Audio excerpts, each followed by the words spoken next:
Make sure that record is working. All right. Hello, everybody. Welcome. I'm Samantha Moe. This class is on 3 essential skills I actually have to double check my title, create calm and manage challenging behaviors. I needed to double check it because I've been doing this work for over 20 years, talking about really practical strategies when you're raising or working with a kid with big feelings and big behaviors. So there's always going to be some sort of variation on us talking about what exactly is going on beneath the behaviors so that when we address it, we're addressing something more root. And I mean, of course, that's in the best interest of the child, but it's also in the best interest of us as the grown-ups who don't really have more time, energy, resources to spare on things that aren't working. So I really like to go to the root. I want to be transparent with you all today. Many of you look like you are in a morning time zone in the Northern Hemisphere. That's amazing. I'm originally from the United States. I live in Minnesota. I'm currently in Dubai because I did a variation of this talk today that we're doing today to a group of psychiatrists to help bridge the gap to talk about what happens when kids receive a diagnosis and what is the care that we need to provide to the caregiver, so the grown-ups or the parents in their life. So you are in good hands. I am coming hot off a Dubai stage. And if you decide to stay longer than the 60-minute webinar, I literally pulled a picture from the desert because if I was living back home in the US, I would be interested in seeing a picture of somebody who did sand sledding in the desert. I'm going to show you that today if you want to stick around. So that's just personal, not professional. All right, so moving into this topic of children, let's look back to what it was like when we were kids. And I'm going to say youth because, I want to talk about when you were 15 years old. So think about it for a minute. If you remember what you were up to when you were 15 years old, think about what grade or stage of school you were in. Consider for a moment, what were you learning, experiencing, or dreaming? So as a 15-year-old, just consider what stands out in your mind. For me, I was on the post-secondary PSEO path to college early. So 10th grade, when I was 15 years old, was my last year in high school. And I loved hanging out with my 4 siblings, my friends. I would rollerblade with my Walkman CD player around my waist, around the lakes in Minnesota. And I was learning to get my driver's permit. And while all of that sounds fun and nostalgic, and many of those pieces are, what I remember most about being 15 years old was what happened to me before school. So I'll explain to you. I grew up in a conservative family. I shared a room with my younger sister. I'd wake up early in the morning and have like the standard American breakfast of not cereal actually, but like toast and milk growing up in the 80s. And I'd go up into the living room past my dad on the way to the kitchen. He'd be sitting in his chair, listening to the radio, turning the newspaper and sipping his coffee. And what would happen to me is I would take out 2 pieces of bread and put it in the toaster, press down, and then often my stomach would start hurting, my ears would start ringing, and all of the lights would go black in my head, in my mind. And so I would gently lower myself down to the linoleum floor, and I would stretch my body out, my head, so that it was on the carpet in the living room because it was softer.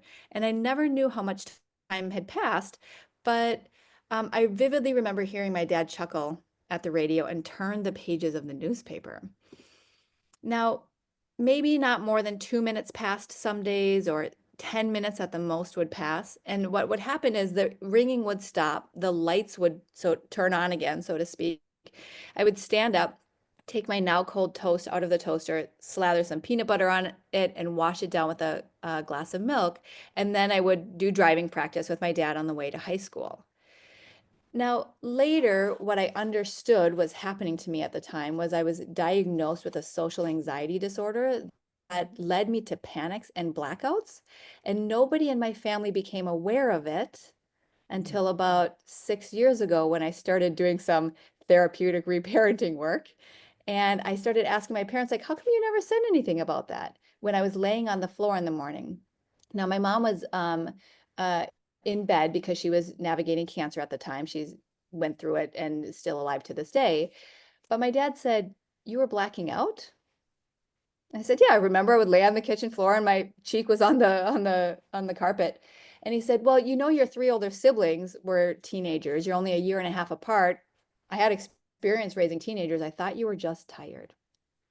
So I share this story to you now that my everybody in my family is aware of this because I feel whenever I'm doing a parenting webinar like today, or if you're here for as a professional, because I always feel sadness for the kid on the floor.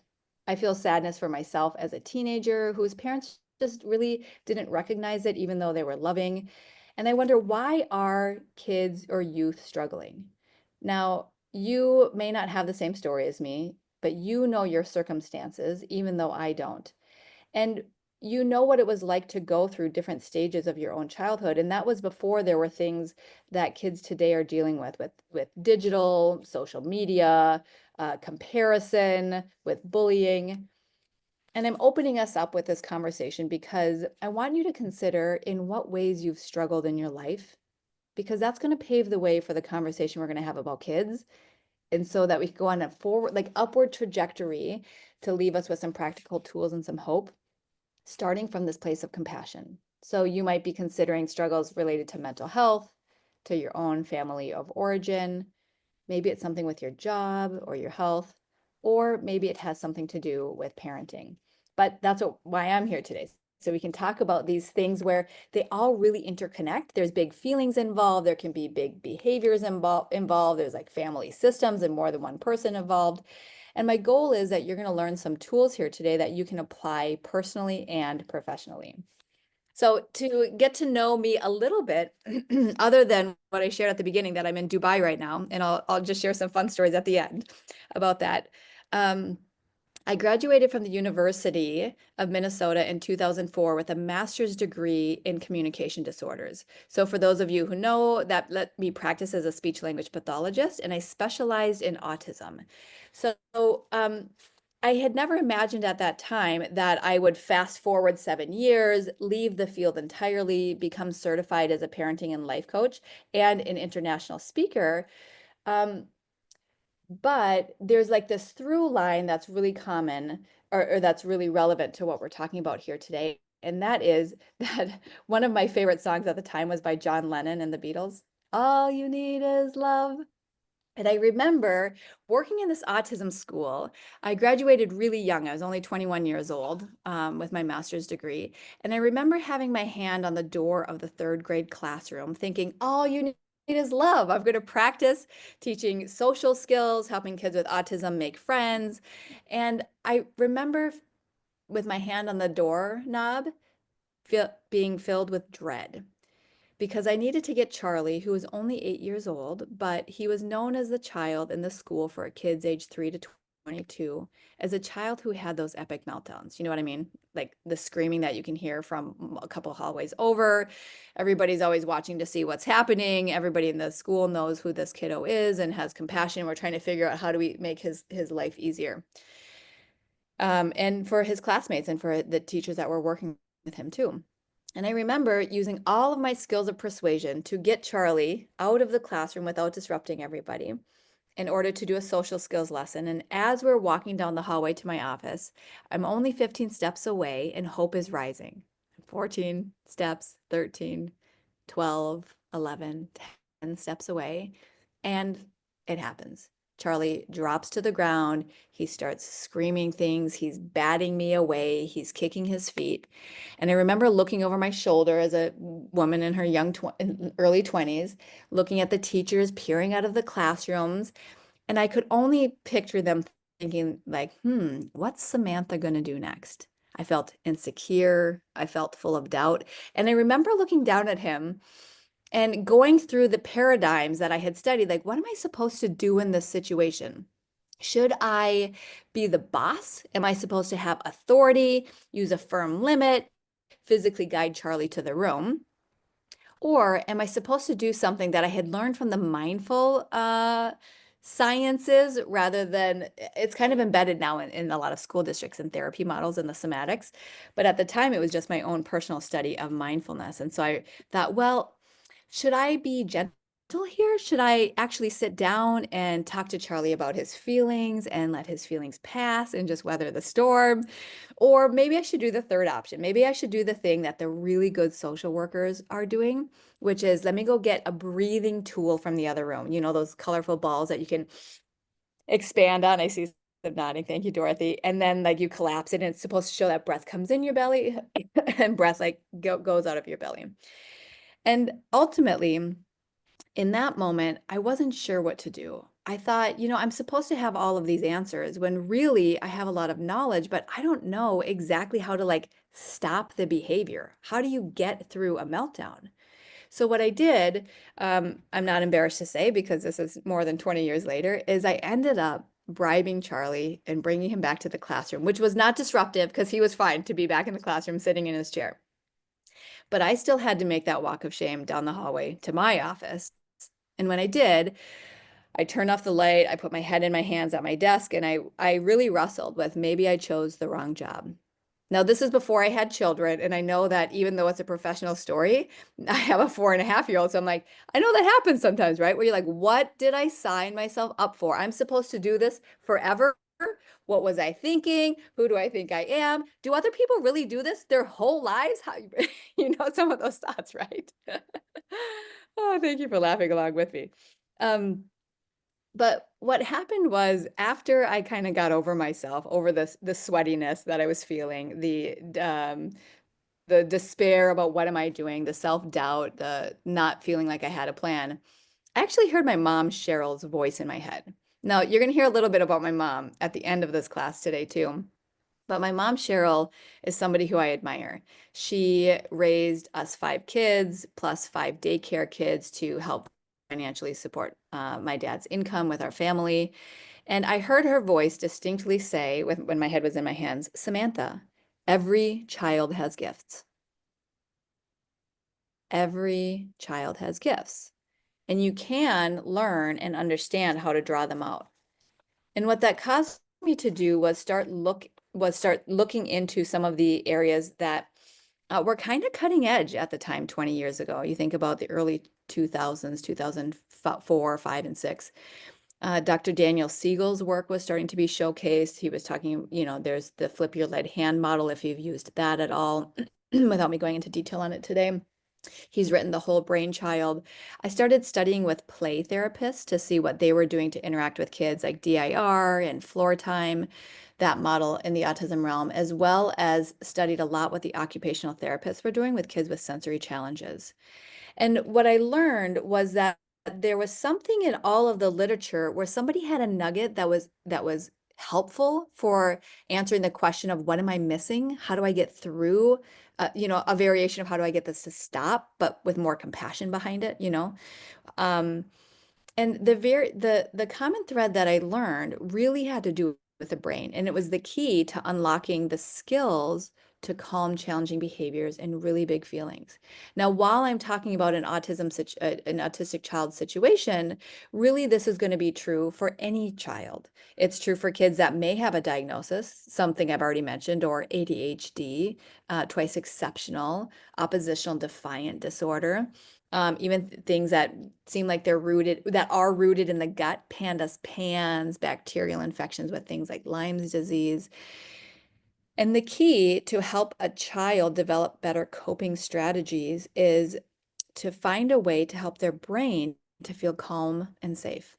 And I want you to remember these two things of calm and safe because these words, this key, is going to influence the strategies that are relevant if we're trying to help kids develop self-control and self-regulation.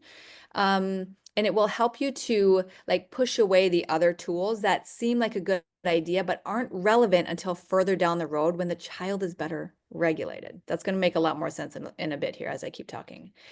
So, over time, what happened was it was really lovely to receive the compliment of parents who were saying, my kid is so calm with you. How is this child becoming verbal?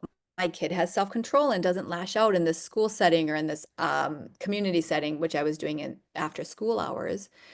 And it was lovely to hear people say, like, you're a child whisperer. However, my heart really started going out for these parents who, when I would ask them, how is the home program going that I'm suggesting to you from a speech therapy perspective. And they would say things like, well, I can't get my kid to do it. Or if there's more resistance, my kid won't do it. And in both of those situations, the parent is still attempting to do a home program. And that was better, maybe not better actually, but those were usually the early answers I would get from parents when I was trying to teach them tools before I was certified as a parenting coach. And it evolved. If it really wasn't working too, I didn't do it. I'm not even trying it. My kid won't do that for me. Now, if you are a parent, you understand. Like I said, I'm a parent of a small child, so I understand that feeling of exhaustion, of somebody having a good idea and like telling me a really nice list of things to do. And then I'm like, do you understand my life? Like, do you really know what's happening in my everyday household behind closed doors? And then same thing as a professional, as you hear those things, your heart goes out. My heart goes out to you too, because you're sitting at the lunch table thinking, I have all these tools for these kids, but how do we bridge the gap between professionals who have answers and parents who have wisdom on their own life and understanding their child's personality? Like, how do we bridge the two of those things? And that's actually what this webinar is designed for, to help you, all of us, to see how we can bridge that. So I'm going to take a pause for a minute and ask you to type in the chat box, what are you here to learn? We had a couple of hundred people sign up for this webinar. So if you're a pro, if you're a professional, feel free to type what kind of work you do. If you're a parent and you're like, oh, I have an aged child with a specific question I want you to answer, Samantha, um, feel free to type that in. But why did you sign up? Why is it important that you're spending an hour with me today? Or an hour and 5 minutes if you want to hear my sand sledding story after the webinar. Got you, Emily. Okay. Help your kid with ADHD manage his emotions more positively. Yeah. Nice. Got you.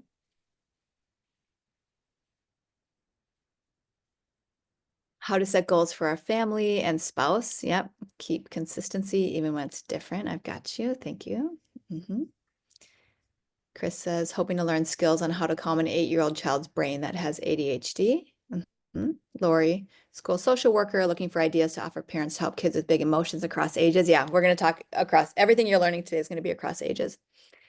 Teresa, coping mechanism. Teresa, I recognize your name. Nice to see you. I recognize several of your names.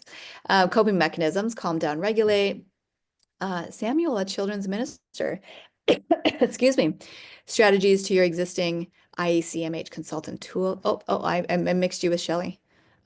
Kids on varying degrees on the spectrum. Shelley, I got you. Bridget, social work. Okay, good, good, good. So we've got a variety here. We've got parents, we've got children coping, we've got diagnoses like ADHD, we've got early childhood professionals, social workers, minister, parent. Yeah, these little kids with big emotions and bribing.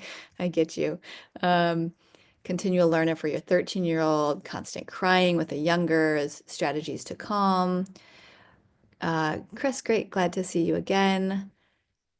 Yep. Okay. Got you. Huge emotions yeah. So what we're going to talk about today is the tools that we're talking about are going to talk about how, I keep saying the word talk.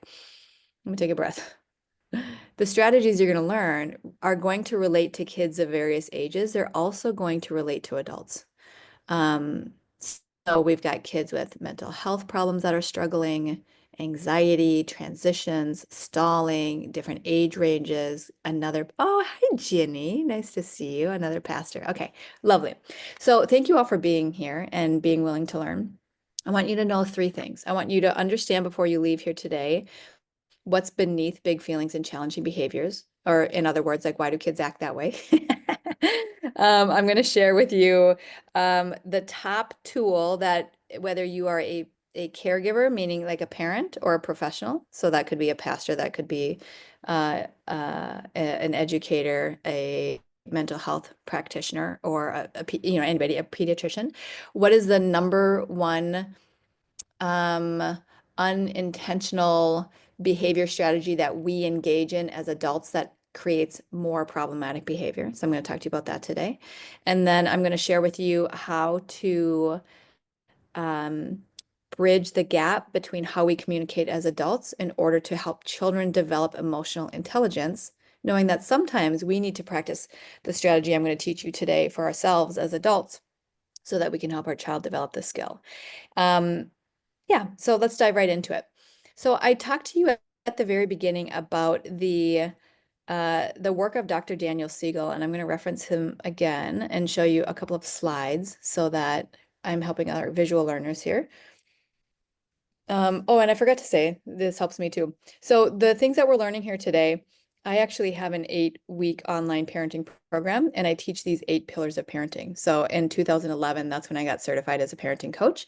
And that's what began this journey of me developing partnerships with parents, with Minnesota Association for Children's Mental Health. I see that Connie is here today. Welcome, nice to see you.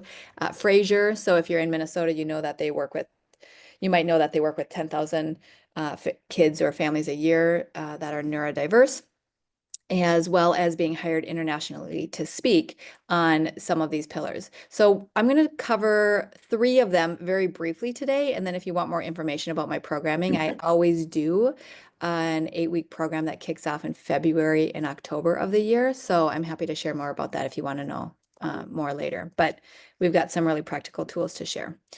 So Dr. Daniel Siegel splits the brain into upstairs and downstairs. And so the downstairs brain is responsible for fight, flight, or freeze. Feel free to type in the chat box what you know about it. It's actually really cool to have a mixture of parents and professionals in the room, because a parent, you might say something that you've learned about fight, flight, or freeze that could be different than what professionals know about fight, flight, or freeze. So I'm going to keep talking as you're typing, and I'm going to answer the question at the same time. So downstairs brain is the part of the brain that's early developing. It's considered primitive. If a bear was chasing me in the woods, this would kick in my survival mechanism, my instinct. Uh-huh. Yep. You got it, Lori. You got it. And what happens when the fight, flight, or freeze system is activated is the neurochemicals that are released are adrenaline and cortisol. So they're considered stress chemicals. It's the sympathetic response to a degree until we kind of get into freeze mode. And now we've got some parasympathetic happening, not to geek out too much, but want to share that for some of the pros who specialize in somatics and polyvagal theory. So we want to be aware of this, because whenever there's challenging behaviors, then the upstairs brain is something that kids Hello, can't. this is Liba. Oopsie, somebody needs to mute. I'm going to mute you. I've got you. The upstairs brain is responsible for things like problem solving, paying attention, and managing behaviors. So if we look at this from a brain science perspective, when kids have more of this downstairs activation, I call this fire in the brain. So downstairs activation means you see the fight response, right? You've got your kid who appears defiant, manipulative, argumentative, negotiates, grabs things from siblings or out of your hands.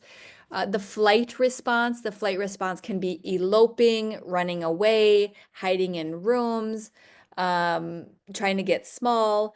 The freeze response is can look like somebody who's standing there in the room, not running away. But I worked with a child who was 5 at her daycare setting, and her school was concerned that she wasn't engaging with kids, so they hired me as a social skills expert. Well, at the time, I went in there and I watched from the side, and what I saw was it's not that she didn't have social skills, it's that this child had an auditory processing delay. So if I was in a quiet room with her and I said, "What is your name?" it would be like 5 full seconds before she would say her name to me, one individual. She'd say, "Allison." So that means that she was overstimulated and her auditory system couldn't handle all of the stimulation of this preschool and or kindergarten environment. And so the teachers kept trying to teach her social skills, but what I noticed when she was standing there is her hands would be by her side. Her body physically looked rigid, and she had a little bit of a shaking. So she had more of this freeze response from being overstimulated. The same, not the same. I'm going to link that to myself if you're wondering about somebody with anxiety on the call here today. For me, blacking out was a symptom of a freeze symptom. That was a freeze reaction. So sometimes if you see kids withdrawing, that could be more flight response. So classically, we're thinking about this with depression, with certain age ranges, with kids who don't want to be involved with parents or engage with teachers at school. But I want you to know that this flight and this freeze response is often like this internalized stress rather than this fight response, which is more of these externalized behaviors. So there's stress either way, but it's just whether the behavior looks internalized or externalized. And obviously you can fluctuate in between all of those different states of the nervous system. So you want to understand upstairs and downstairs brain, because if I go back to Charlie here and I start thinking about how do I get him to move through that meltdown in the middle of the school hallway, and I misperceive, if I don't know fire in the brain, which when I was 22 years old, I didn't know that, what I would do is I would literally go to Charlie and I'd practice problem solving. That was my job as a speech therapist. Charlie, what could you do right now instead of screaming, I hate you? Not an effective strategy, right? But we do it. A lot of us do that. We try to talk to get through, or we try to have the kids pay attention. Look at me when I'm talking to you. My kid's a preschooler, but I vividly remember him being a toddler. I'm like, Mason, mommy is talking. Mommy is, like these physical things we think that if kids are paying attention or making eye contact, somehow that means we have upstairs brain access to them. That's not really a thing. Or behavioral management. So I talked about that breathing ball, which is a good tool, or, blow out the candle, a good tool. These are things that we teach parents. These are things that as parents you've read about or you've tried to use. But just like me, possibly, you've had those moments where you're like, I don't know why they keep telling me to do this strategy, because when I tell my kid to blow out the candle, they scream at me and things get worse. They don't seem to get better. It doesn't stop behavior. It seems to escalate some of these big expressions, right? So I want you to know this because this is essential for understanding how to calm challenging behavior. You want to know what not to do. You want to know that there's fire in the brain, and if you can recognize that, it can now guide your footsteps on what to do and what not to do. And I want this to save you time and energy and the relationship with your kid as well. So when we're talking about something like fire in the brain, and the author, I coined the term fire in the brain, but Dr. Daniel Siegel, Dan Siegel is the one who wrote the literature on upstairs, downstairs brain to make brain science easy, basically. He's a neuroscientist out of UCLA. So we think, well, why is my kid, if I'm practicing strategies that don't add fuel to the fire, why does it feel like they're constantly testing? What they want to get their way. They'll only listen if it's their desire in the first place. It's because of the keys that I told you about at the beginning. Do you remember those two words? Calm and safe. What happens from a neurological perspective is the brain likes homeostasis. So homeostasis means the same. So if your child has an elevated baseline of downstairs brain activation, they are sensitive to sounds, to touch, to a sensitive gut. They might be allergic to a lot of foods. They might have body symptoms that look like inflammation, like rashes and eczema and things like that. What happens is, and not to mention all of the other things that I was saying, which are the scientist who's looking for a high level baseline activation is the kid who seems like they're stirring up trouble, right? Things are dramatic, things tend to be loud. Why does that keep happening? Even if you practice like a mindful, calm parenting or professional caregiver approach with this individual. And that's because the scientist in the brain is testing, will I win this time? Like somebody who's gambling at a slot machine, am I going to win? Am I going to win? Am I going to win? But what the little scientist is testing isn't just like more screen time or delayed bedtime or that sweet. It's testing from a neuroscience perspective, how do I get more fire in the brain from the environment around you because it feels safe?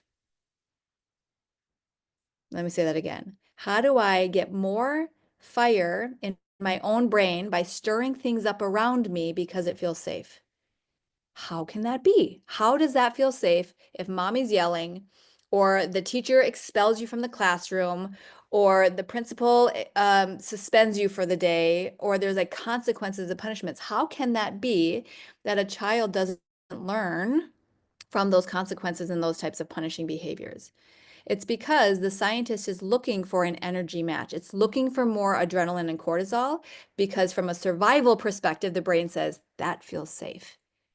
even if later, I know on the call, I've talked about this with several of you who I know on this call, right? Even though later you're sitting on the couch next to each other and there's sorrow and remorse for some kids and crying and everyone's saying until they're blue in the face, like, I'm not going to do that again. Okay, I'm not going to do it again either. And then you're like, where are these triggers coming from? How come we can't calm all of this fire in the home? Is it the chicken or the egg? Is it my kid? Is it me? And now we get on this whole loop of feeling guilty, of feeling judgmental, of feeling resentful, of feeling tired. And really, we're just not sure what to do. We keep coming back to our heart, to compassion for ourselves, for our child, but then the behavior keeps happening. So that's what I want to really address with us here today. So you know that you have somebody in your family or your workplace that has more fire in the brain because you see intensity. So intensity can be control and demand behaviors. It can be confusing triggers. Sometimes, you're walking on eggshells, you're trying to make sure the seam on the toe of the sock is lined up just right. Or, if you've evolved beyond that, you just get the seamless socks, right? Like you're not really sure what the triggers are. Sometimes it's auditory. Sometimes it's you ran out of food that they wanted and you try to stay 3 steps ahead of them and you can't. That means that there's probably more fire in their brain and the triggers of what's going to set them off for the day is going to confuse you and get you kind of stuck in a spiral. Also, we know that a child has more of this intense brain wiring because the emotional responses and behavioral reactions are intense. And not to compare them with other children, because we know like that's totally taboo. You're never supposed to compare one child to another. But I tell you what, if you grew up in a family where somebody has a pleaser temperament, they're the harmonious personality trying to keep the peace and they back down and they listen because they don't want to stir up trouble. You know that there certainly are individuals who don't have this type of intense brain wiring. They might have more internalized stress, like I was talking about. But I want to talk to you really about these kids with fire in the brain and some of these external things. Um, and then the other way you're relating to an intense brain individual is when they escalate to here. If you try to become authoritarian, so let's talk about parents and kids. If you try to become authoritarian and you say, this is the rule, you will obey me, this is my house, I do not tolerate disrespect. You try these things and what happens to your kid? Up, up, up, up. Thank you, Sue. I see you on my screen. That's right. It's gone. It's gone. Because that traditional paradigm of adult is in charge and child must obey is not going to work with an intense brain child. So we need to get not just creative, but skillful and become knowledgeable about how exactly do we calm fire in the brain, because you can't default into grade B minus parenting and everything's going to be okay. You can't default there because it's not going to work if you want to maintain the integrity of your relationship and the connection. And so finally, the other thing I want to share about brain science is that what's really tricky is that when kids have intense brains, if you get triggered and you find yourself losing your cool, using shaming language, grabbing harshly, sending them away, what happens is in the moment, it might like de-escalate a situation because you're separate, but the mirror neurons in a child's brain is going to reflect the state that you're in. So if you're angry and the way that you deal with that is becoming aggressive, then you're now modeling, and the mirror neurons in your child's brain absorb this pattern or this imprint of this is what I do when I'm angry. If you feel anxious and you don't have boundaries and you feel hopeless and you give up your power and you feel like you're being hurt by your child, the mirror neurons reflect this state of stress in the brain. And so what I want to teach you today are things that will help you become empowered. None of this is meant to, let me just stop and give you information or give you my face. All of this is meant to inspire you and create hope. But I know that we go down the shame spiral really quickly when you start learning new information. So, like, hear from my heart, it's going to get better what I'm teaching you here today. But I want to be explicit about this because you're sharing time with me here today because you care about kids. you care about your relationship, you care about the team of people who work with your kids. And when you have this information, it really starts to shift how you interact with this youth. And now you can influence their behavior. As soon as you can drop control, I'm going to control my kid to behaving the way that they need to when they have this intense brain wiring, and you learn how to come at it from a place of calm, connection, and collaboration. Now we have a pathway that repairs disrupted relationship or attachment. We can start rebuilding that, and that's possible at any age. My sweet spot is really like age 3 to 13 cognitively. So if your child has a special needs diagnosis, and I've certainly worked with families with youth in their 20s who maybe cognitively fall into that range. Um, this information applies to you. And if you have somebody who you are married to that has an intense brain, some of these strategies are going to be valuable to give you like a way of treading a little bit more lightly instead of engaging in conflict with that individual. It doesn't mean, they're a little bit less quick to influence than the young ones that we're interacting with. And there's also this added component of that's their own work. Like you can do what you can do you, and they're going to need to do some stuff as well. But okay, that was me sharing my heart. You saw me closer, so now you believe me, hopefully. All right, so let's keep moving on. Take a breath. Let it out. Thank you. I see you. Here we go. So you're already thinking about what fire looks like in your family. Yeah. You're thinking about your kid, you're thinking about yourself, you're thinking about the other grown-ups, you're thinking about your childhood. I know you're thinking about it all. So type in the chat box what fire looks like. And you don't have to name names. You don't have to say, I do this. Yelling,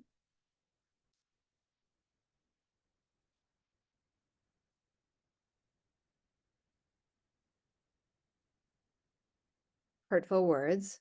That's a common one. Shutting down. Yep. Snapping. Slamming doors. Leaving. Getting physical. Yeah, I fall into that leaving boat too, Connie. I fall more into like the disconnect side of things because of my own freeze nervous system. Immediate switch, all of a sudden violent child directed at one of their teenage siblings. Yep. Isolating.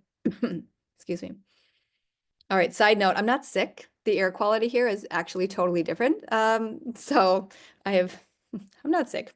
All right, feeling embarrassed, nervous. Okay, got it. So you know what fire in the brain looks like. Now, when you match fire with fire, what happens is the results can create more stress in the brain. So sometimes that looks like fear. Some of these things you're describing, like yelling, slamming doors, sending kids away. Nobody said anything physical, but that happens. So it creates fear in the brain. And even if the child laughs in your face, like it doesn't bother me, which of course ticks you off even more. It doesn't look like fear, but from an adrenaline and cortisol perspective, there's more of this stress in the brain. And for intense kids, that triggers retaliation. They have to get back at you. They have to like one up it. And even if it's not in the moment, it's going to happen later, which is why you're like, I'm calm, let's reset. And then they're like trying to dig it in later. Some of this can be because of this pattern of the predictable responses when you match fire with fire. And the results are temporary, which is why you have to keep yelling in order to get your kid to listen. So the starting strategy that I'm going to share with you is my calm mantra. Now, I told you that I do an 8-week online course. And when I do it, this is the first thing that I cover. I cover calm body, calm voice, and calm face. And when I have people do an end of class feedback form and I say, what were your top 2 strategies? 85% of people say the calm strategy. And I started asking questions like, have you never heard this before? Or why is this such a useful strategy? And everybody says, no, of course I've heard to stay calm, but I just didn't know what to do after my kid was calm. So I could never stay calm in the first place because I didn't know what came next. But when you know what comes next, now this calm strategy makes a difference because you start from this foundation of not matching fire with fire. And then what we do is we start looking at how all behavior is communication. So if we know that behavior is communicating distress or fire in the brain, then it can shift our approach. So I want to be specific about this because professionals talk about this a lot. The conference I was at with a lot of mental health professionals were talking about this a lot, but not in a really practical way. So I want you to understand exactly how we can create fire in each other's brains. All right. So I'm going to take you through a 20-second experiment. You are invited to listen to me and notice what happens in your body as you're listening. I am trauma informed. So if this annoys you or gives you a feeling that you don't like, keep your eyes open and mute me and turn it back on in 20 seconds. But I want you to feel what fire in the brain feels like for a second, okay? So if you're willing, close your eyes and notice your body. No, knock it off. Stop that. Oh, all the time you do. No, I said no. Open your eyes. Type in the chat box what you noticed in your body as you were hearing that.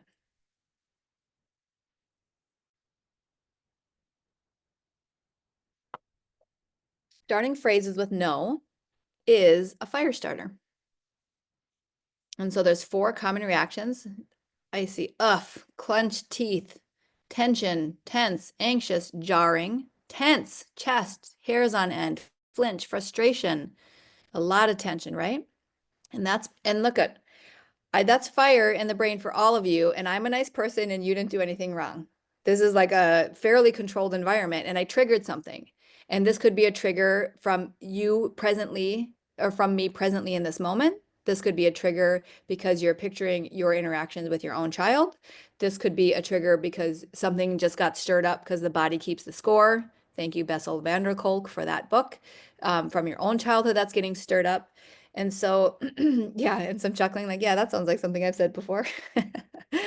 um, so when you start phrases with no, this is a really big fire starter for kids who already tend to be more controlling and demanding. And so if you're seeing argumentative, disrespectful behavior from a kid who doesn't listen that appears defiant, you want to know that if you start phrases with the word no, you're fueling the fire. And so the really good early childhood educators that, maybe were with your kids ages between the age of 2 and 5, what they know to do and they're explicitly taught is how to tell your kid yes. So, if there's if my child's climbing on the couch behind me or the rolly chair that I'm sitting on and I'm across the room, well, when my kid's a toddler, of course I'm going to be like, no, no, no, no, no, because I want them to stay safe. But then what I want to do is I want to practice teaching my kid what to do. Tell him feet on the floor. Tell him let's go climbing outside on the play set.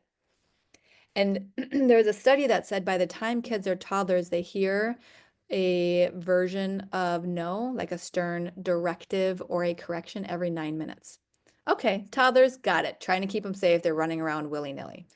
But what happens when you have a kid with more fire in the brain, ADHD, high impulsivity, low self-control, big feelings, what happens is we neglect to fade the word no. And we don't feel like we have the space to take a breath and sit back and learn how to say yes. Like, how do we do all that positive psychology? How do we take a breath when your own stress has accumulated for so many years? So you want to know that starting phrases with no is a fire starter, and there's actually 11 fire starter behaviors. And what it can, and I'll give you a free link to access my PDF on 11 fire starters at the end. But what happens is fire in the brain comes across as tension, more like sadness. So this is more internalized. I call it the wilting response. One of my friends, Angela, called it wilting when you have that harmonious pleaser personality. Like, oh, I just feel bad inside, like I'm always a problem. And if you might have seen this with kids as young as 5, where you say, why did you get the bad color on the behavior chart? And they say, I'm just a bad kid. So somebody might be internalizing that. And we think, well, how far back does self-esteem challenges go when there's impulsivity or big behaviors, right? Way back, I see you. There's resistance. So this is like, don't tell me what to do. So some of you, I didn't see anybody type in the chat box. Maybe you're polite and you chose not to, but some people like, don't tell me what to do. Like you're kind of mad at me. That's more of that fight response or tuning me out. I am not listening to this lady. And this is true for teenagers. Yeah, I mean, they're in that autonomous stage of they want to be in their world at times. But it's also true for kids who are tuning you out because they're tired of being in trouble or they're in an environment that has some traumas and high stressors in it, and they're like tuning you out and staying focused on coloring instead of coming to the dinner table because if they're tuned out, they can be in their own world instead of attending to the things that are really difficult in the external environment.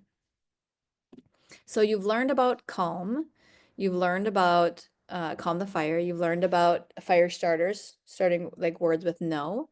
And then the third thing that I wanted to teach you to keep us on time in this 1 hour is to it's important if you ever feel like you're on the treadmill, right? You're like, all right, the same behavior, the same emotions. I tried this thing from Instagram. I listened to a webinar. I read a book. I listened to an audiobook. I read a blog. I listened to a pod. Like, guys, I know you're doing a lot of stuff. I know you are. I know you are because no parent who I've talked to has ever said, like, I've never picked a thing up to learn about my kids. You're here because you care to learn. And most people who work with me have probably worked with 3 people, the school counselor, maybe an individual or family therapist. Oftentimes I'm not often, I am married to a neurological pediatric and family chiropractor. So a lot of my families are holistic and they're like, no, I've done craniosacral. I've tried chiropractic. I've done the naturopathic diet sort of a thing, but we're still having difficulties. So this next strategy, I really want it to sink in for you. Like really want it to sink in. Because this is a strategy that people tell me when they go through my program, they say, it was the hardest one that took time for me to get into my everyday practice, but it has the most meaningful effect to the point where some families have said, I haven't needed some of the external mental health resources for our family because I'm bridging the gap with how my child and I connect and relate on an emotional level. Like that's why I'm sharing this strategy with you. I want it to be impactful. So coming back to Dr. Daniel Siegel, he also talks about the brain in terms of like the right hemisphere and the left hemisphere. And the right side is responsible for lots of things, but for today, I'm going to focus on emotions, creativity, nonverbal skills, like picking up on some of that stuff is also in the right brain. And then the left side brain is responsible for logic and language. This can also be like being really linear or being literal. And what we know about child development is that age 0 to 3, they exclusively experience the world emotionally. I'm hungry, I'm tired, I'm wet, that's mine. I don't want to share. And then after the age of 3, they begin developing. I mean, obviously, kids who are neurotypical are developing language skills before the age of 3, and they're saying some really interesting things and trying to wrap their mind around logic. But it's really just beginning in those early years. Type in the chat box. Do you know how old you are? How old are we? When our brain's fully developed, meaning we've got more integration with our right and our left brain. So we've got some handle on our emotions and how to talk about our emotions. Yeah. Yeah, Freds. Okay. Everything's starting with the word 2, which is good. So we've got the 20s into 30 is what the literature says. For a while there, it was solidly at like 25 to 28. And then recently it's been up to 30, like early 30. So this is really important information because if your kid's experiencing, excuse me, the world emotionally, and you're somebody who has a hard time getting into creativity and play, you're probably somebody who operates more out of your left side brain, right? And so instead of asking the child to develop sooner and fast track their development by years or decades, the work of the parent or the grown-up in the situation, once you have this information, the invitation is to cross the bridge and meet your kid where they're at emotionally. Not like ride the roller coaster and have a meltdown with them. Don't get on that roller coaster. But I want to teach you how to do that. How exactly do we label kids' feelings? I'm not going to share this. I'm going to share a story. So how do do we label kids' feelings in a way that it creates emotional intelligence for them? Well, first of all, whenever you're seeing challenging behavior, I want you to ask yourself, how is this kid feeling? And when I ask parents this for the very first time, when you learn about right brain and left brain, and I say, okay, so Charlie's melting down on the floor in the school setting. How is he feeling? And I'm like, well, he has a hard time transitioning. He's autistic. He doesn't like this speech class, but once we get in there, it's fun because we're working on friendship skills. He's feeling, I don't know, upset. Upset's a good word. It's a general word, but it counts.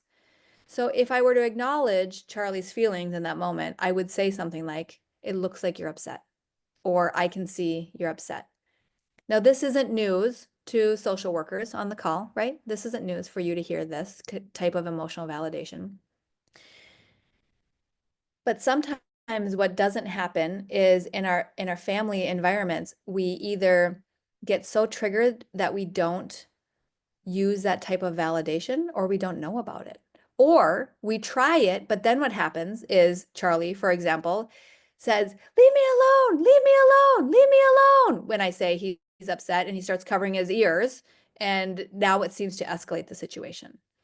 So when I want to make sure I'm not shooting myself in the foot here. I almost went and taught you my 1 hour class on how to acknowledge emotions. Hang on, I only got 2 minutes. So in general, you want to make sure you're asking what is your kid's feeling, and you want to stay away from judgment labels. You don't want to say you're being defiant. Stop acting so disrespectful. Don't manipulate me. You can't manipulate. You need to obey. All of that is left brain. That's all logic. Don't do that. That's hurtful. We don't act like that. You can't hurt somebody. And I've got lots of stories of this. I'll save it for my class series if you decide to join. Take a breath. Let it out. Hard truths, right? I mean, we do it. So let's talk about it.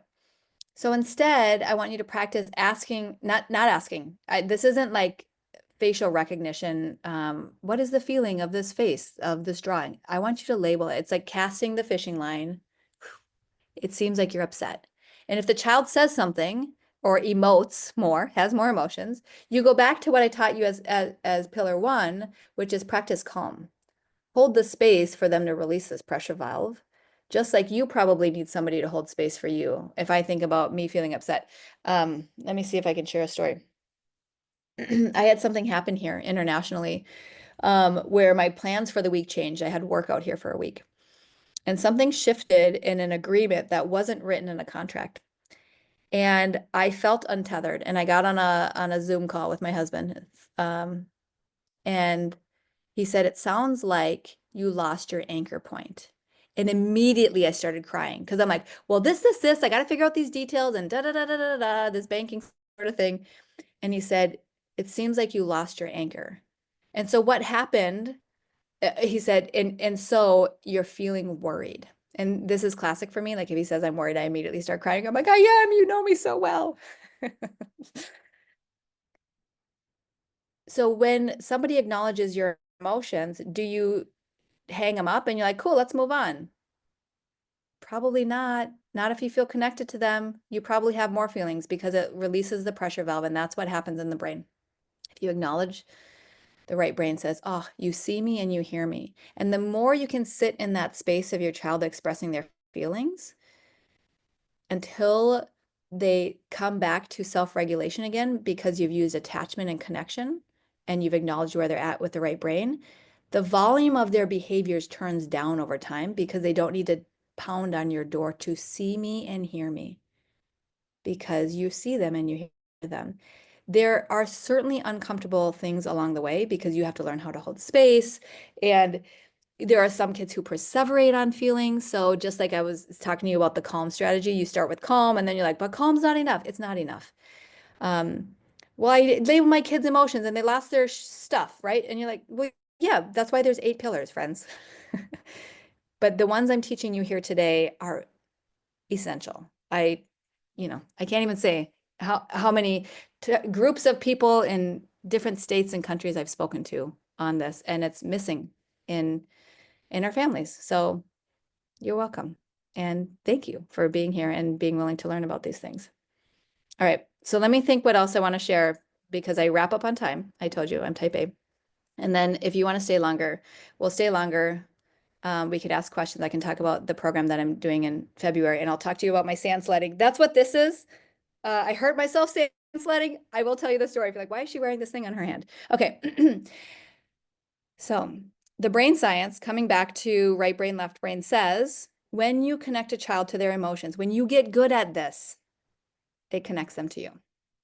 So if you're looking to repair bond or attachment or just create happier feelings about how you parent your child, remember this strategy. The science says when you connect your child to their emotions, it connects them to you. And so we see ourselves moving, we see where kids get in their brain, right brain and downstairs brain, and adults, we're not naturally necessarily educated in how to address where kids are in their brain. So just to give you a visual on that right here. Teens too? Oh yeah, definitely teens. Still true. You got it. Okay, so I promised you, thank you for my slides for cueing me. If you want to know 11 fire starters, then I created a free PDF. Feel free to pull out a phone and scan this code. I'm happy to send it to you. It's going to talk about calming the fire and starting phrases with no, but some other things in everyday language and parenting that unintentionally creates more fires. This is a survey form. And if you found something helpful here today, then the best way to say thank you to me is to share what did you like about this talk and what would you like to be different so that it would be more worth your time. It takes you 1 minute to fill it out, and then make sure you put the code CALM in just as a way of a little bit of reciprocity if this is useful for you. And I'll get my thoughts together about how to wrap us up on time.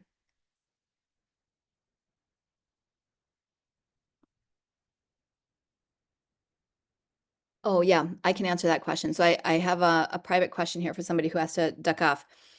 So if you are wondering about the 8 pillars of parenting that I teach, I do teach it. It's going to be on February 26th. So that's a Wednesday. It's an 8-week series. We teach it live. There's a little bit of pre-work, and then so that you can listen to an educational video ahead of time and then join the live call. My co-leader, Uzma, is going to be helping to lead those Wednesday calls at noon Central Time. They're 1 hour. And there is an opportunity for continuing education credits. So if you're a professional and you're interested in this, you can email me, hello@samanthamoe.com, and I can get you the documents you need to qualify this for continuing ed. And we'll send an email after this. So if you want to look at the exact curriculum and pricing and things like that, that will be in the email with this replay. So you can get that information. And if you have further questions and you say, I really need to evaluate if this is for my family, there will also be a link to do a one-on-one Zoom consultation with me. It's 30 minutes. I have you fill out a background form and the cost of behaviors assessment. So we start looking at the cost of the behaviors in your home and what are the skills that you have and what are the skills that you might be needing to advance in so that when you go into the class, it helps you make a decision if the class is a good fit for you. That's a totally free call. So if you want to book that, feel free to do that. Okay, so as far as wrapping up on time here, I want to circle back to what I was saying about anxiety when I was 15 years old. And what I feel grateful for with my parents is that I felt really loved through my childhood and through my teen years, even though I had some really high stressors inside of my nervous system. And of course, times were difficult. It wasn't all great, but what I am grateful for is that I chose to believe my mom and her voice in my head when she said, every child has gifts. And I really want you to know that what you do matters. And when you start thinking about, not only did my mom love me in ways where I felt comfortable in my own skin, even through the difficult stuff that I was navigating. Random fact, she was a storyteller and a magician when I was growing up. And that's some of what put me on the stage to use my voice and speak about these things that are personally really important to me and have become my life's work. So I want you to consider, who's that person in your life that's made a really positive impact? And what do you want your kids to say about you? What do you want the students or the clients that you work with? How do you want to be remembered by them? And so these strategies, I've designed them with compassion in mind to set you up for positive memories, to be the one caring adult through it all that they could come back to even when times are rough, even when nobody has answers. If you can still see them and practice refraining from fueling the fire, it can really do wonders for your relationship and for their future. So um, I think for today, I'm going to leave it at that. If you have questions, like now can certainly be a Q&A, but because I did this whole cliffhanger. Oh, let me say thank you, first of all. Some of you need to drop off because I know it's like daytime and work hours there. It's nighttime here. It's 9 p.m. In the time zone that I'm in. Um, but I promised you that I would. So thank you. Thank you for coming. And since some of you know me, or some of you might just be interested, what I'm doing here in Dubai I was talking about how I got invited to this psychiatrist and psychologist conference to talk about a similar topic and the curriculum that I've created. Um, I went sandboarding today. So I grew up in Minnesota. So there's been a lot of sledding, and I've been looking at pictures from home to see if there's enough snow on the ground for sledding. Minnesotans, not enough snow for sledding right now, right? Not enough snow, right? Okay, I thought so. So what happened today was I booked a tour to do sandboarding, and I didn't know anything what it was going to look like. But ultimately, kudos to the Midwest and growing up with a lot of snow. What happened was they parked a Land Rover at the top of this huge bank of sand in the desert. And then they took out it looks like a wakeboard, but kind of skinnier. And they said, all right, everybody, sit on the wakeboard, one at a time, sit in the middle, lean your weight towards the back, and ride down this hill. And I'm like, I'm sorry, what? I thought I was going to be like standing up. So this was actually a wrap that I was wearing on my head to protect sand from going in my mouth and my nose. And somebody went down the hill first and tumbled about halfway down, and he came up, and his eyebrows are covered in sand. It's in his nostrils, it's in his whole beard. And I'm like, wow. And the gentlemen, tourist guides were joking. They're like, ha ha ha, it looks like you put on makeup. And I'm like, okay, they probably use this. They're like, how do you like your sandy makeup? All you people from other countries. So they realized they needed to actually drive the Land Rover down the hill to make two trails in the sand so that it was less bumpy. And I will tell you what, I went on there and I am determined. I was determined to show them my skills. I did not stand on the sandboard if that's what you're expecting, but I did sit down on it. And I actually, let's see if I can screen share this. I actually won for going the farthest down the steepest slope in the desert over here, which I was proud of. It was a really big hike up, which wasn't that comfortable. But this is me celebrating winning because I went the furthest down. Furthest down the sand dune on this wakeboard sled. But in the meantime, because I was hanging on for dear life, I actually really hurt my wrist. So that was the cost of me. That was the cost of me doing some sand sledding today. So I changed my scarf to wear it as a wrap on my wrist. So random fact, if this is your first time on a class with me, you're probably a little bit confused, but you stayed to hear about my personal life. And, I just share anecdotes because I work with families, I'm raising a family.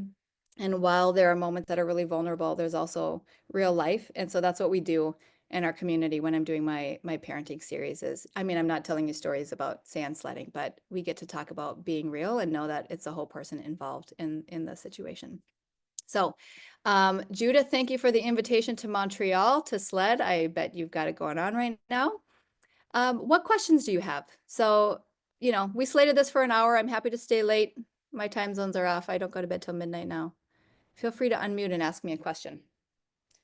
And if you're sticking around, yay, thank you. Thanks for sticking around. And if you're saying goodbye, feel free to read my email with my program information and join if it speaks to you. Yeah. Thanks for joining. Yeah, you're welcome. You're welcome.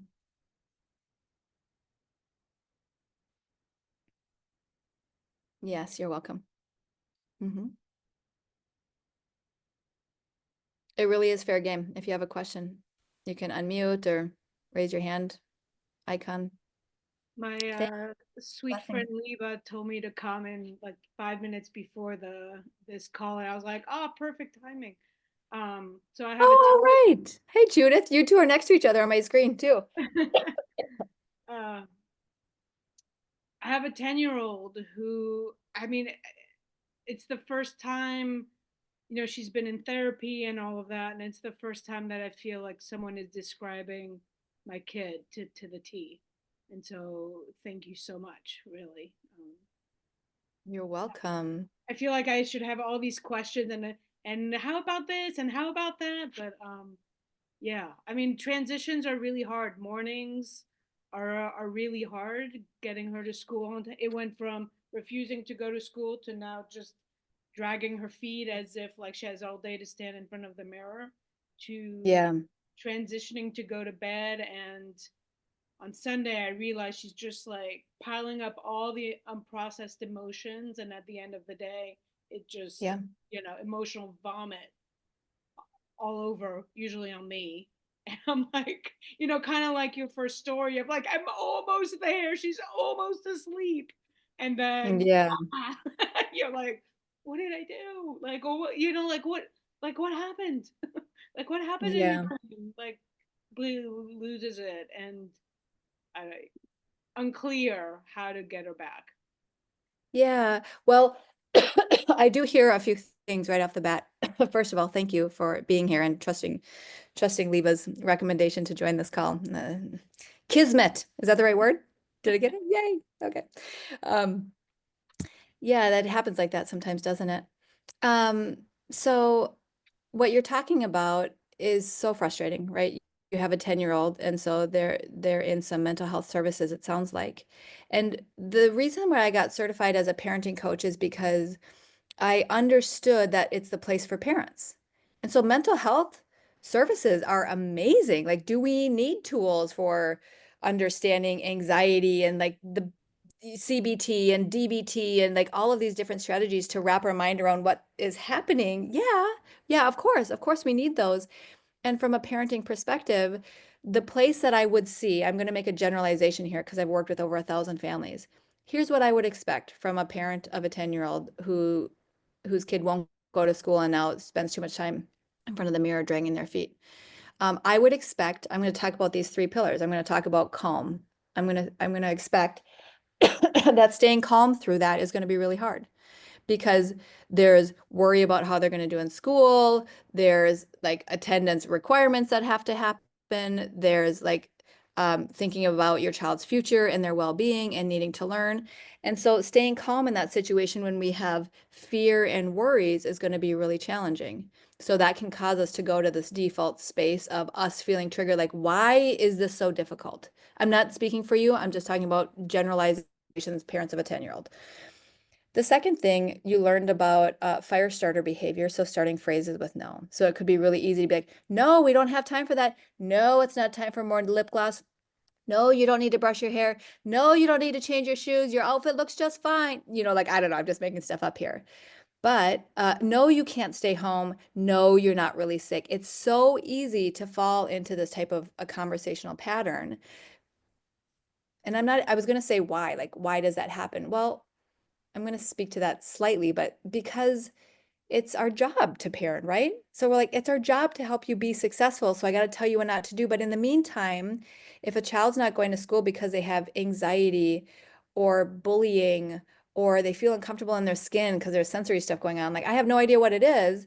But if that happens and now we do things like we're not calm and we're saying no to them, the place where they need to come to for safety and restoration of their nervous system so they can feel more capacity to handle the things outside of the home are us. It is us as the parents. And then thirdly, this idea of I can hear the logic that would naturally come in. Again, not you, but a generalization, right? Um, what do we say for logic instead of acknowledging feelings? Probably some of the things I mentioned here today. So hopefully what you heard are ways of, and I'll just ask you, Judith, you probably hear some of the emotions or see some of the emotions underneath your kid's behavior now. Is there anything that you've identified where you're like, ooh, that's actually probably how my kid's feeling? What emotional word comes to mind? I mean, overwhelmed. Yeah, that's a good acknowledgement. I see And you're overwhelmed. Mm-hmm. I think, a lot of moving pieces, and I think a lot of the time her brain is just, I was going to say shut down, just like it's all too much. Yeah, And so she everything probably has, her. yeah, she probably has more freeze mode, Yeah. overwhelm, shut down. Yeah, so so ways of excuse me. I'm not kidding about air quality here. All right. So ways of acknowledging would be words like, it sounds like you're worrying. I hear you're nervous about that. Yeah. Oh, that feels overwhelming, huh? Ooh, yeah, that's a lot to think about. I can see why you feel upset. So when she's having this like dump it all out, that kind of emotional vomit all over you, like you said, it's hard to hold that space. So my encouragement to you is breathe, let it out. You don't have to fix it. You don't have to fix her feelings. When you create space to acknowledge her feelings while practicing calm, her brain starts getting this pathway and this map that she's safe with you. And guess what that does to overwhelm when she feels safe with mom? Well, she relaxes a little bit. Yeah. Yeah, because when we're facing the world, I mean, this is like I was talking about the story with my husband. If I feel alone and unanchored, I'm really stressed and lonely and like afraid and overwhelmed and scared, like all these things. But then when someone's like, you lost your anchor, I did lose my anchor. I can't fix it for you, but I can hear you. I mean, don't say I can't fix it, but I hear you. I hear that that's happening. And does this take longer if you have a goal of, again, I'm just kind of projecting forward, but does does this, if you have a goal of, but I need my kid to stop failing in a class, so they got to go to school more. Does this interfere with that goal to go baby slow turtle steps, acknowledging feelings? Possibly, yeah, it might get in the way of that goal. But if you project out a little bit longer into a year of acknowledging feelings and knowing that there's a book called Hold On to Your Kids that's really good, that is all about connect before correct, and connect before teaching. They talk to a lot of teachers. Like the curriculum and the standards aren't what we're going for here because that's upstairs brain skills. So if you can connect and calm the fire in the brain with some of these relationship strategies that are simple, which not easy, right? That's why I do a whole community of support, because in community you get good at it and you feel supported. Things can really change. Thank you. Appreciate it. Yeah, you're welcome. Thank you too. Any other comments or takeaways someone's having? Question. Sue. So I have a question. So when that fire is going, best strategies of trying to calm it down because it becomes very verbal, very violent. You know, you can't just walk away because you can't just leave them. You know, they're not in a Yeah. safe enough spot to leave them. So it's a really weird thing. So there's an exception to the rule here with me. So 4 years ago, my husband and I became foster parents to 3 children and a mother. And she happens to be on here also. So Jade is the kids' biological mother who is on your webinar right now. So we have become one big family. We're a family unit. Um, so we're working really hard with the emotions. 2 of the 3 have a lot of mental health. Jade is working through her things with the kids. So we just need to know how to handle this when this becomes such a big fire with her. You know, we've got our significant others to help us, you know, that if it's getting hard to be able to like, okay, my turn, I need a break, you know, your turn type things. But what are other things we can do when it gets to that fires? Because we know the more we open our mouth, we're just fuel. Anything Yeah. come out of our mouth, we're gasoline, man. It's just like poof. Yeah, you're right. Well, there's actually not an answer that I can give you right now that would be an answer. Like, what do I do in that exact moment? There is no answer. There's only starting steps on the path. So I mean, you could do an internet search for de-escalation strategies, and they're going to say, be calm, breathe, take some steps back, make your body smaller, talk slower, sit down instead of hovering. Like those are de-escalation strategies, but is that really going to repair this whole dynamic system that you're talking about? No. It's like that would be an answer. It sounds like it would be beneficial, and you are invited to my program if you would like that hand holding support, where you start with the first steps on the path. That happens in week 1 and 2 and 3, and then you build your step, you build your next step. And what happens is we take a process, what's word, blah, blah, blah, there's a word, an approach, that's the word. In my program, we take an approach that's rooted in the science of habit change. Like, how do you change something that builds on it so that it gets better?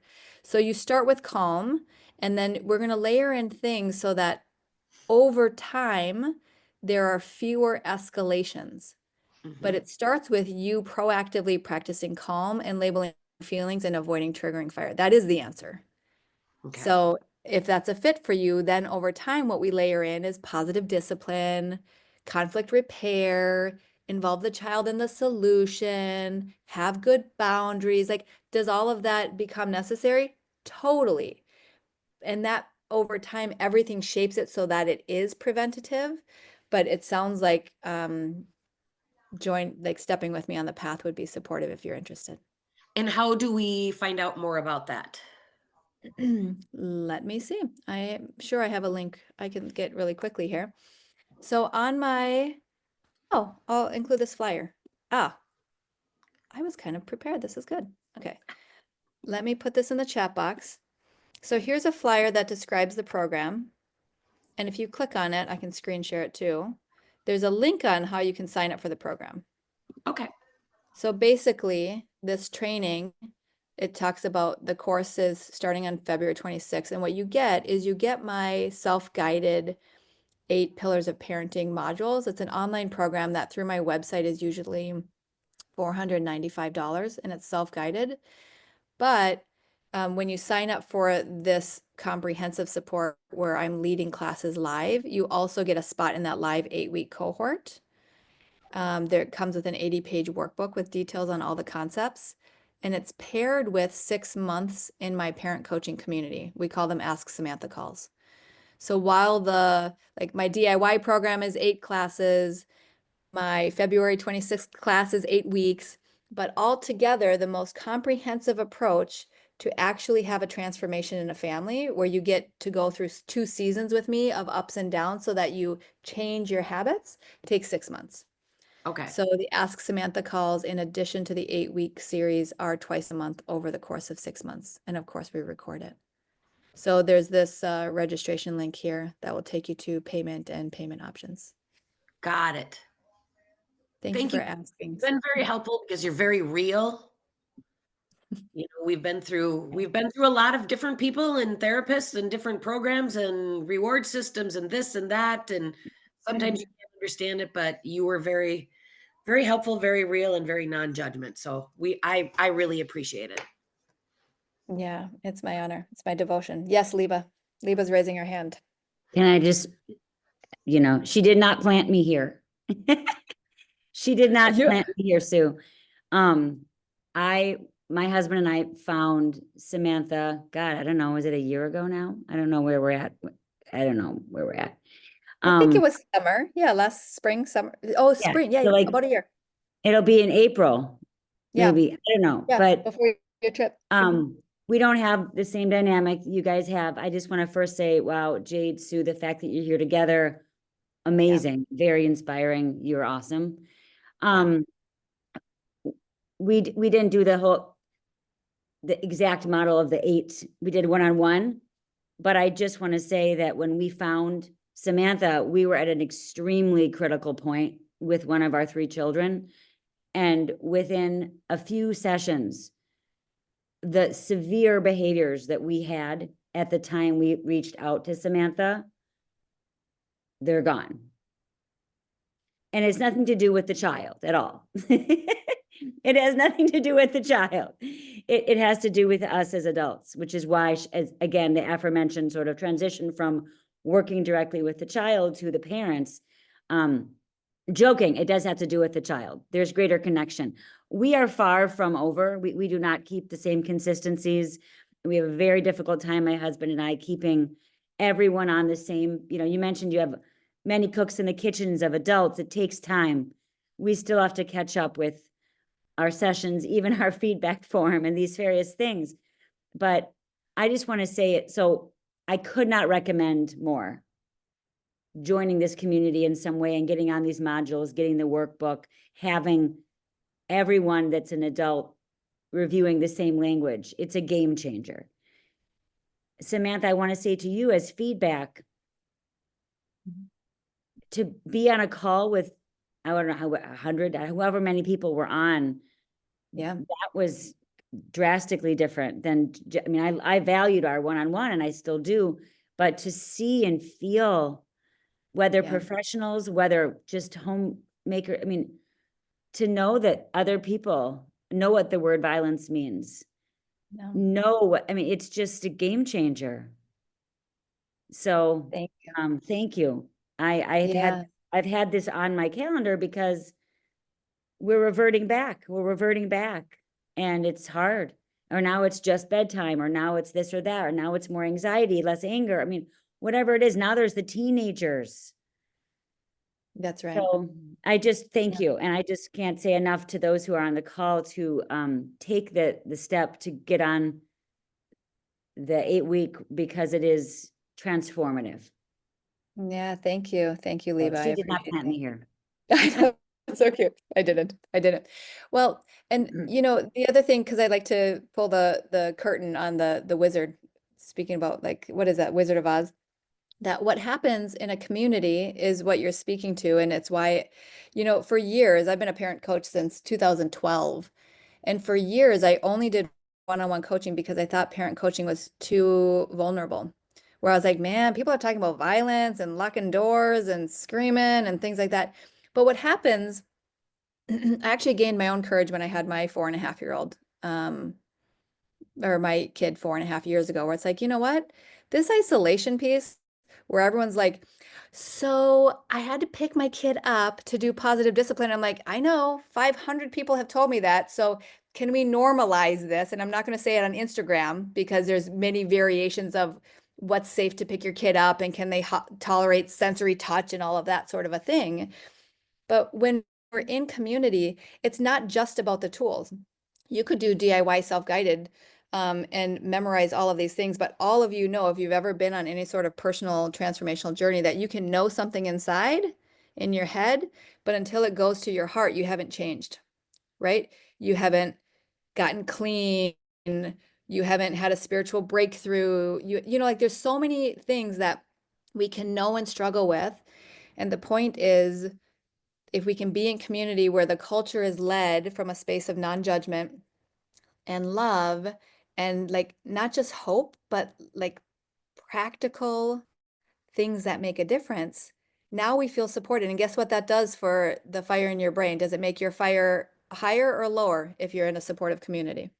Lower. Mm-hmm. That's right. And then when something doesn't go right and you have fire in the brain and you come back and you're like, here's what I did wrong. And then you get to actually ask your question to a real person. Does that make your self-judgment higher or lower when somebody tells you a way that you could maybe tweak it a little bit? Does it make you feel more despair or less despair? Less despair. Less despair. Yeah. And so that's why I'm real, because I didn't tell the story of some of the birth trauma that my son and I went through. We're on the other side of it, but it was there. And so that's why this community exists. Thank you all for I being mean, I here. think Yeah, that's I want to, key is oh. to meeting other parents who also have kids who have a lot of fire in their brain, because usually it's all like, oh yeah, we're perfect around here, or or everyone's, but like not the level to which I feel like I go through. And Liba and I are on a similar journey, and so it's like comforting that I'm like, I know it's like not my fault, but this is my experience. And so Right. hearing everybody else is like, oh yeah, so it's nice to have that community of like, we're going through this together, and we're not terrible parents, we're just need support. Right. And it's like it's not your fault, but that's also not like sometimes we're like, oh, it's not my fault, so there's nothing I can do. It's not your fault, and you There's can so much influence this. Yeah. Liba and then Chris. Yeah, I was just gonna say, I find myself getting fire in the brain when I talk to other parents, you know, in my regular daily life, and they talk about things, and I'm just like, I mean, you have no idea. And I get this sort of condescending resentment of like, my child could eat whatever your child's dealing with for breakfast. Like, I get this, like, this way Right. that I recognize in myself. It's kind of like people, probably yours, Samantha, where like my junk drawer could eat yours for breakfast. Your junk, like people don't really have junk drawers who are type A. It's like a pencil and tape and like, oh, please. Okay. I have like live food in there. So I know, but I don't want to feel that way. And so it's really comforting to be able to be with people who understand the uniqueness of the neurodivergent or intense child and what Yeah. happened within you. And just the very being present together in this community is saying, I want something different. I don't, you know, I don't want to be eaten alive by the ways I'm acting. Yeah. Um, Yeah, and for sure. Got yeah. you. Thank you. Thank you. I have Thank one you more for, thing, but I want to wait for, I would like yeah, Chris to go. let's have Chris go. Thank you. I wanted to, well, first of all, acknowledge all of you. Thank you for being here and sharing. When you talked about the fire in the brain is because it's looking for a match in energy in order to feel safe. So that sounded to me like they're hoping to stir you up as much as they feel stirred up, and you're responding with calm, with, you know. So how do you make that feel safe if you're not matching their energy? Yeah, yeah, really good point. And you're right. Yeah, so they're trying to stir it up. How do they feel safe if you're not matching their energy? If you only practice calm, they won't feel safe. And that's where you'll see a child try to engage you more. Talk to me, talk to me, look at me, right? Like you're like trying to be neutral like a wall.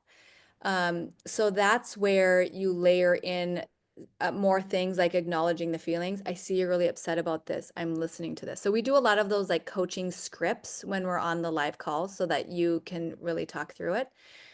But the other thing is we will put some proactive measures in place so that, like one example, and Sue, this is kind of like the question you were asking. One of the things that helps kids feel safe is if they can predict a routine. So there are some families that need to have the line in the sand of there's no yelling and there's no hurting. And then we need to know that if that rule is broken, what do parents do and what is expected of the child? That positive discipline system that doesn't waver creates predictability, and that creates safety in a child's brain too, which is why you can have a parent who's stern but grounded and loving, and the child will listen to them, not because they let the child get their way, but they feel safe because it's predictable. They know how the grown-up's going to show up, and it's not in a way that's triggering more fire. Thank you. You're welcome. Good question. And I know it's high level. Again, I'd love to teach you the class on it, but that's another hour. I Join. love high level. For those of you who are wondering about payment, I got a private message here. Interestingly, your flex spending and HSA covers parent coaching.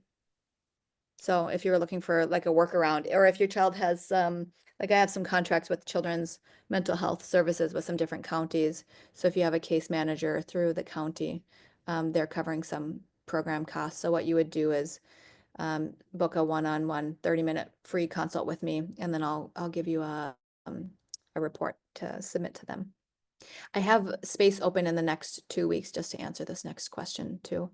When I'm back, I'll be back from Dubai next week. So, my computer is charged, but I have the little red line. So my international adapter is not working. I want to say, Lebo, if you'll say one more thing, and if I drop off, that's our goodbye. But maybe say one thing briefly, and then I'll say goodbye, and we'll wrap us up today. Thank you, everybody, for your time and attention. Did you have something else, Liba? Oh, you're muted. This might be longer, but something I've been really feeling heavy about, and I think that based upon what you said, Sue, it might be feeling that way too. I just have a diagram of like, I was needing something from my husband to try to like compassion about like, okay, Jeff, here's you and I. That's one dynamic. Then there's when we're all in the same room, there's Mom and Dahlia. Oh, Liba and Saul, Saul and Dahlia, Avi and Dahlia, Avi and Liba, Jeff and Dahlia.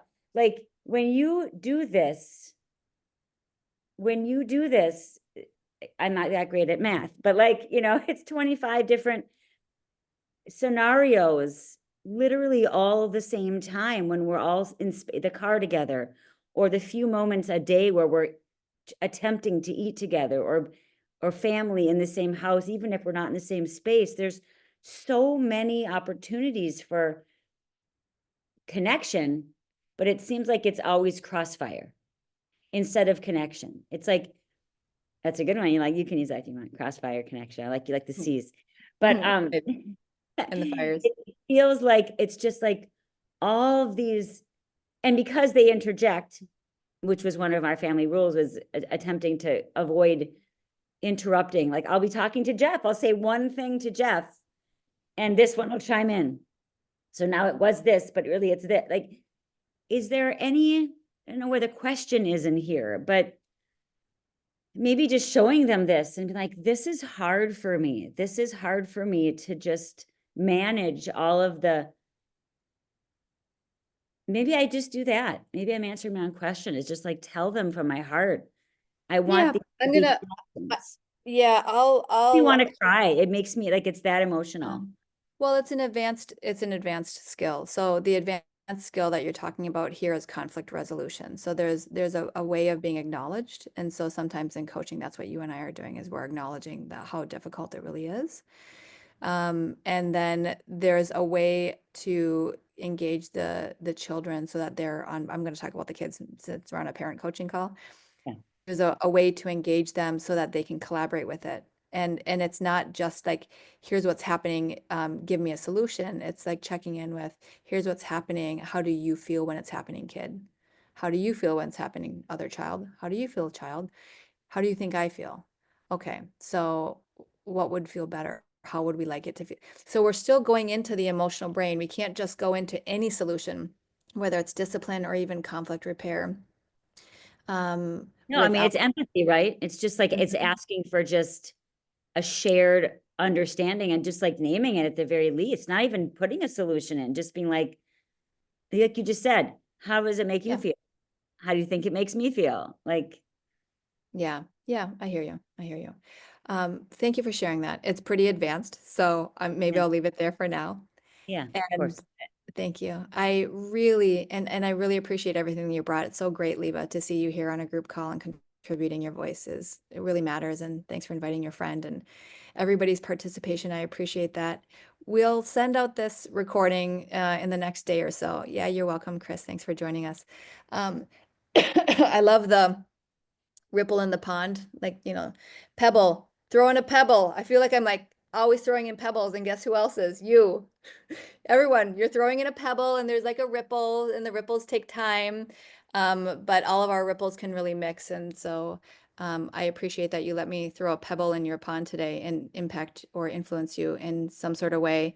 And may you throw a pebble in your pond in a positive way. And if you need some more support, if you're tired out and no more ripples are coming out, then join us. That's what the program is designed to do, is to really support you over the course of 2 seasons, so it's comprehensive. Thank you for the compliments. I believe every kid has gifts. So Liba, thank you for the compliment you left in the chat box. Everybody have a wonderful day. Or if someone's joined me from the time zone I'm in, have a good night. And we'll be in touch. Blessings to all of you. Bye. Bye.